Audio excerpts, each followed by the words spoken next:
Welcome aboard, passengers, to the final two episodes of Infinity Train. First, we have episode 9 titled The Past Car. We've just gone past the ball pit train, the most tumultuous episode in the series thus far, as we got to actually find out who the conductor was, and Tulip finally met them as well as seeing the steward once again, who caused destruction and havoc, as well as having the conductor transform Atticus into one of the weird cockroach like creatures we saw in episode 1. Now, and the conductor even went so far as to tell Tulip to stop trying to make her way through the train. Her number had also finally made it all the way down to 3, but with the despair and hopelessness that Tulip now felt, she starts to just leave back the way she came, and her number, because of that, starts to count back upwards. But Tulip doesn't care anymore. He just wants to move on with her life. She doesn't care about the numbers. She doesn't care about the train. She is at a loss. However, the cat, buried under some rubble, doesn't think that's like Tulip and requests Tulip's help in exchange for a bit of a service. But Tulip helps her out anyway and simply asks to never see the cat again. But the cat presents Tulip with something peculiar, a tape from an unknown passenger. The cat even says that with this tape, Tulip might very well be able to find out how to transform Atticus back to normal. And at first, Tulip is naturally skeptical, still not trusting the cat after everything that she's done, but as the cat views the tape first and nothing happens to her, Tulip views it as well, being sucked into the tape. We also find that 1-1 is also able to make his way into the tape, despite him not really seeming to know how he made it in there. And as they go throughout the corridors of static and whiteness, they make their way into a classroom with two very particular students. One, a genius boy named Ulrich, who gets good grades in school, as well as a young girl named Amelia, who is brilliant in terms of inventions, but because of her constant tinkering, her grades are not the best. Tulip inquires as to what is the significance of this boy Ulrich, but the cat seems to know that this boy is very, very important, in a manner of speaking. We also find that 1-1 has the ability to rewind the tape at his whim when the teacher sits on a whoopee cushion. And once again, when Tulip asks how he was able to do this, 1-1 has no answer for her. We then start to cut through the two's lives when we see them on their graduation day, with Tulip still not understanding what the significance of all this is.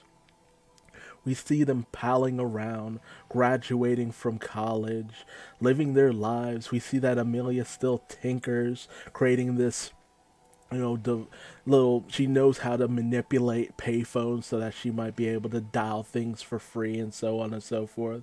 We even come to find that at one point, Ulrich created this device that changed his voice in very much the same way as the conductor, much to the shock of Tulip, bringing her to believe that Ulrich is the conductor. We also get to see Amelia propose to Ulrich, and their love continue to blossom and grow. But Tulip is unconvinced with any of this. The conductor's just some guy who was in love. Why should I care about any of this? And so she wishes to leave, which 1-1 somehow obliges. But this actually just brings them further into the memories of the conductor. We get to see that at some point down the line, the conductor lost the person they loved most. They were broken, a shell of their former self, not even wanting to attend the funeral despite their friend's requests. And as the conductor walks away, Tulip tries to give chase, unable to catch up for some reason. The cat explains that this is because the conductor keeps this memory at a distance, not wanting to confront their past. But Tulip asks One to help her get a closer view, a better view. And so we get to see the memoryscape of the conductor's mind. And they're able to pinpoint a specific moment, the moment the conductor first boarded the Infinity Train, and a revelation that it wasn't Ulrich who lost Amelia, it was the other way around. And in her despair, loss, and longing, her hopelessness, she boarded the train. Tulip finds herself at a bit of a loss, that it wasn't Ulrich, it was Amelia, and the person she loved died. But what significance did that memory give her? What significance did any of that give to her? The cat explains that there was something specific that Tulip needed to see. Ever the showman, the cat wanted to present something in the most showy way possible. Specifically, that the cannons that are needed to change Atticus back to his normal self are at the front of the train. But Tulip, while she's grateful that she was able to find a way to bring Atticus back, that all she needs to do is make it to the front of the train and get access to those cannons, she's angry. She's angry at the cat for showing her that ultimately Amelia is a person, an actual human person with emotions. Despite what Amelia did to her, now that she knows that it's just not some faceless robot, she's kind of conflicted, because Amelia is a lot like her. Someone who's gone through the pain of loss, who's unable to confront their future as everything's just changed and they're not able to accept it. How could they? Something so dramatic. Some people just aren't good when the times go a-changing. But because of this revelation, because of this sense of empathy, because of this understanding of her own feelings that she's finally reached, her countdown reaches 0. And a portal opens in front of her, revealing her home, revealing her way back home. We get to see that beam of light from the sky we saw in the first episode actually is the portal back home, and it opens up once the passenger manages to get their countdown to 0. However, hearing the screeching screams of the transformed Atticus, Tulip is unable to step through the portal. And she's just not ready. She doesn't want to leave Atticus like this. But then the question arises, if you leave now, how will you get back to your portal?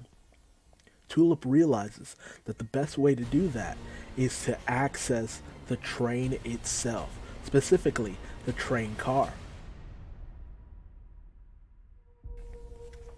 So she grabs one of the steward's tentacles, as well as the cat's transportation device, and manages to jerry-rig something that would hook into the access panel all the way into the cat's vehicle, and with the cat's assistance, she would be able to take control of the ball pit car and have it race towards the final destination, all the way to the front of the Infinity Train. This episode in particular was very good. A nice little segue. Honestly, the ball pit car was the epitome of this series. One of the best, but I wanted to kind of wrap things up. Only wanted to do so many videos on this. But, the transformation of Atticus, the revelation of who Amelia was and what she went through. The cat was right. The importance of who Amelia was is central. It was the thing that helped Tulip to finally get her pathway home. But it helped to also open her eyes to the fact that she has friends, great friends. That was really the big juxtaposition to the ball pit train. The fun, the journey, the adventure that she had with 1-1 as well as Atticus, and the devastation of possibly losing both of them all at the same time. Tulip has gained ultimate empathy in all of this, and the Tulip we have now would never turn her back on her friends. The Tulip who got a lesson in who she was from her reflection has finally understood what it means to really care, to really understand, to open herself up to others. Thus ending the past card, moving us on to the next episode. Now, the final episode, titled The Engine, is our pathway to just that, as Tulip sees her final destination, the end of the Infinity Train, or as the cat puts it, the beginning. We actually see that the conductor, Amelia, is creating another train car, much to the bewilderment of Tulip as to why she would do this. But that's not the real important part here. The real important part is that the cat is ready to leave and bids Tulip a fond adieu. And despite everything that they've been through, despite everything that's happened, Tulip is actually sad to say goodbye to the cat. After everything that they've been through together and all the help that the cat has given her, she's actually kind of surprised that, she really is kind of reluctant to see the cat go after everything that's happened. The cat wasn't bad, just a necessary part of life. And Tulip is finally ready to do what she can to save Atticus, and she does her best to bring him with her in through the newly constructed train car, all the way into the lair, the engine room, and to the conductor herself. But the conductor is surprised.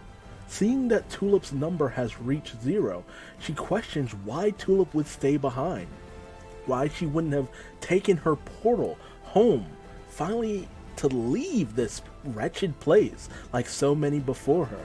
But Tulip doesn't want to leave without getting her friend back to normal. She doesn't want to leave things unfinished. And she ends up plunging the conductor into her own memories to be trapped for as long as possible.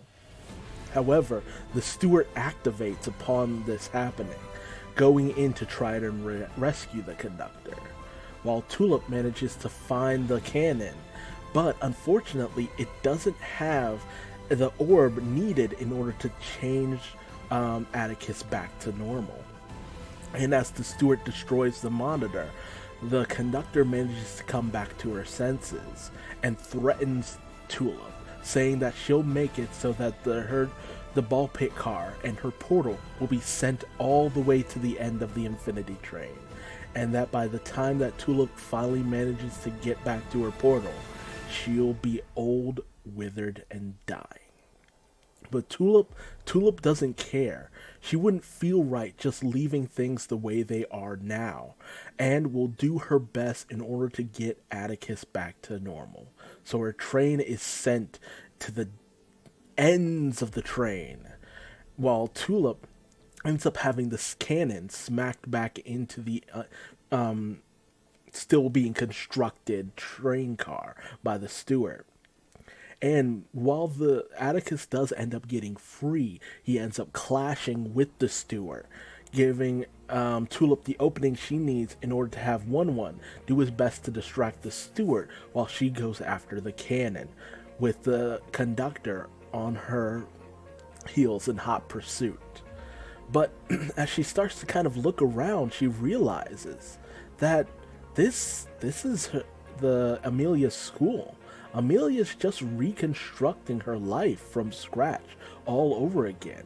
This cart is a way of compensating for her past. But Amelia's like, of course that's what I'm doing. Why wouldn't I? Why wouldn't I do everything in my power to get Ulrich back? But Tulip doesn't understand this. You know, even if she were able to recreate her previous life, that Ulrich would be a lie. Everything in it would be a lie. But the conductor, you know, still in her grief and her loss, says, what's wrong with that? Why not live in the lie? I can give that to you too. A train where your parents are still together. Sure, it might be a lie, but why not live that lie? Why not embrace that lie? Why not just be happy? But Tulip's come too far to just turn back on everything that she's learned, everything that she's become and understood. So she smashes the donut holder into Amelia's conductor bag, revealing the sad woman inside, honestly.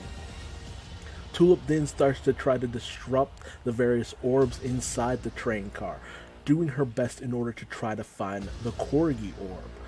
But she comes across the Corgi hologram and continues to search, only to be confronted once again by Amelia, with the revelation that, you know, Amelia's been trying her best not just to keep Tulip away, but to specifically keep 1-1 away, with the revelation being that 1-1 is the true conductor, who has finally made his way to his mum, as it were.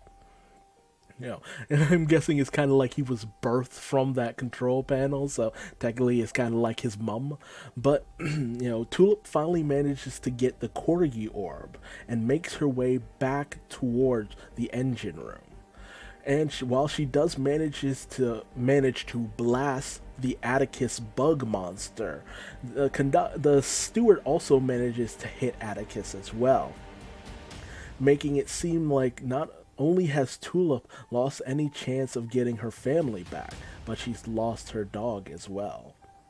However, 1-1 has actually made his way into the control panel, and Atticus has been brought back to normal. And with that, the unfinished train car gets ready to depart back and rises up to be shot to the end of the Infinity Train. And because of that, Tulip and Amelia end up falling out of the unfinished train, with the conductor mech suit being destroyed. And Tulip is overjoyed to have gotten Atticus back to normal, and to just find out that ultimately 1-1 this entire time was the true conductor and had been taken out of his holding by Amelia. But Amelia was furious. With all the power that 1-1 had, he refused to help her get Ulrich back, you know, despite her begging and her pleading. So she decided to do it herself, getting rid of 1-1 as best she could. But Tulip tells her, you were just lying to yourself. Ultimately, it was never going to work out. You know, it would have just been fake. It would have been a lie. It wouldn't have been real. But to Amelia, it would have been. A hole opened up in her universe where Ulrich used to be, and nothing made sense to her after he was gone. After he died, she was at a loss. She was so lost in her grief that she didn't know what to do, and she became desperate. But Tulip tries to tell her that it's not too late. It's never too late. I haven't gone through the same grief that you have, but, you know, this isn't healthy. This isn't right to trap yourself in the past, to trap yourself trying your best to bring back something that will never be the same as it ever was. That's just dooming you to a fate worse than death. But Amelia feels that she's already at that point, as we see that the numbers don't just go down, they go up and up and up, until Amelia's entire body was covered in the numbers that she's gained, in her own grief, in her own clinging to the past. she's become an eternal prisoner to the Infinity Train. But Tulip doesn't believe this. She believes that with enough time, and if Amelia tries hard enough, she might one day manage to make it back to the real world. To one day, hopefully, be able to live her own life again. To finally live at all. To truly confront the reality that is her future without Ulrich. And while Amelia does question, how can you be like this? I sent your train car, your portal, to the depths of the Infinity Train. You might never manage to make your way back home again. One has Tulip covered, as we come to find out that he was able to summon the portal back to Tulip. And once Atticus kind of questions, how were you able to do this? We find out that the portal goes wherever the person who hit 0 is, and can be called to them at any time. This gives Tulip a way home, but she's still reluctant. She's made such good friends along the way and had so many adventures and fun. She's really formed a bond with everyone. And it's just really hard to leave. Even after everything that she's wanted has finally come true. So she gives her friends one last hug goodbye and wishes Amelia the best, and hopefully one day moving forward. And Tulip leaves with one last glance to the great people she's met along the way. We then cut to 7 months later, where we see that Tulip is still a weirdo eating onions. I still don't get that. But he's getting ready for another trip, and we get to see that, her family life, while kind of broken, is still a good one, a better one than it ever was before. And as we also see that Tulip's reflection is still out there, making the best of her own life. Tulip is as well, as she says that she's finally ready to face whatever may come her way, having finally made peace with her parents' divorce. Infinity Train was a phenomenal series, and honestly, it lived up to the hype for the most part. A lot of people questioned whether or not that this would be the kind of new Over the Garden Wall, and I think that it was. The heart, the care, the passion, the metaphorical through the rabbit hole. It really just did wonders for this series. Tulip was a great character who had her own struggles to overcome, her own backstory, her own situations. She never felt like a bad character. She just felt like an actual character with her own flaws, wants, and needs. While I would have loved this to be a weekly series, honestly, having a week-long premiere of this wasn't bad either. Although, again, I feel like it could have benefited from a more atmospheric condition, where you had it during the week of October or Halloween to kind of build up, or maybe sometime in September as well. Feels like a missed opportunity with this series, but honestly, a lot of networks have been doing that. Amphibia immediately comes to mind with how that was premiered, but we live in a time of binge watching, and while I still stand by the fact that I would have loved this to have been weekly, to really build up the fan base, build up theories, questions, mysteries, it still wasn't a bad time. It was a fun time. It was an emotional time. I love these characters, the moments, the fact that they confronted some real issues. Some issues that a lot of people, young and old, struggle to go through. It never talked down to the audience, I feel. It never treated them like they were idiots or less than or stupid. It treated everyone in a realistic manner and presented them with hard questions that they might have to look into themselves to figure out. So I pose the question to you. What is something that you have to overcome? What is something that's tethering you to the past? Or what is something that did once tether you to the past? Have you managed to overcome it? Have you managed to move forward?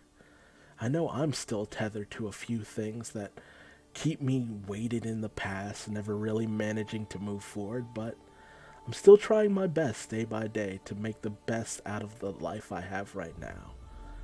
And sometimes that's what really matters. Trying. Putting one foot in for the other. A foot in front of the other in order to try to move forward with your life. And understanding that while it isn't wrong to view the past as a wonderland, you shouldn't manipulate those memories and try to distract from the fact that reality can sometimes be cruel. Things can change. Things can alter. And sometimes it can feel like an infinity before you're able to move forward. Again, tell me your thoughts and comments in the comment section below. How did you feel about this series as large? What was your favorite moment? Who was your favorite character? Mine was definitely the cat, honestly. And any thoughts and opinions on the themes of this series. And until the next video, I'd like you to leave me a like if you liked this video, or a dislike if you didn't. Subscribe and hit the bell icon. That way you never miss out on the next big thing that manages to come. We've been told that this isn't the end for Infinity Train, so hopefully I'll see you guys when that comes out. And if you want to find me on social media, just Google Duuz-Diz-Din. I'm everywhere, for better or for worse. And until next time, just remember that all you need to do is just move forward. Ask for help when you need to. Just open up a little bit. Because that can make the suffering, make the hurt and the loss not take infinity to finally be overcome. Until next time, I'm Duuz-Diz-Din, and I think it's time for bed. Bye-bye.